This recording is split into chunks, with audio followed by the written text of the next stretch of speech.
What's the most messed up prank someone pulled on you? My older sister Lillian, who was 16 at the time, was always playing pranks on me. Like it was her whole personality fear. Most of them were whatever. Putting salt in my orange juice, hiding my stuff, the classic shaving cream in the hand while sleeping thing. Annoying, but normal sister stuff, I guess. But then my cousin Patricia, 17, came to stay with us for the summer. And those two were like evil genius level when they got together. They would constantly team up against me for pranks that were basically just bullying TBH. So one day I'm looking through old family albums, IDKY, I was bored. And I noticed something weird. There weren't any baby pics of me before like 18 months old. Just nothing. Which was strange. BC, my parents documented everything with my sister. First smile, first bath, first whatever. I asked Lillian about it and she got this weird look on her face. She was like, "Oh, you don't know?"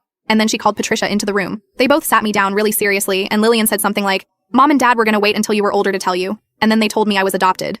At first I laughed. BC, obviously it was another stupid prank. But then Patricia pulled out this folder she had made with what looked like official documents.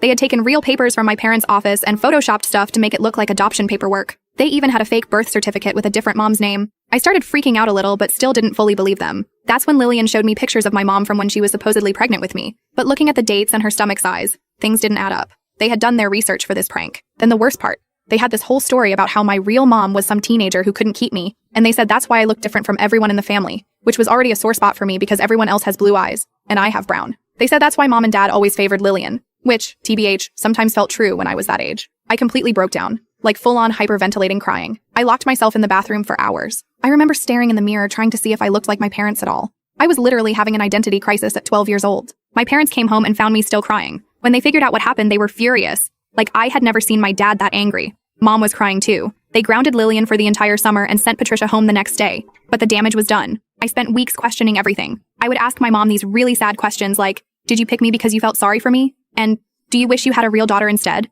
Which absolutely broke her heart. Mom eventually took me to a therapist because I was having nightmares and trust issues. The therapist helped. But honestly, what helped more was when my mom dug out a bunch of my missing baby pictures from storage.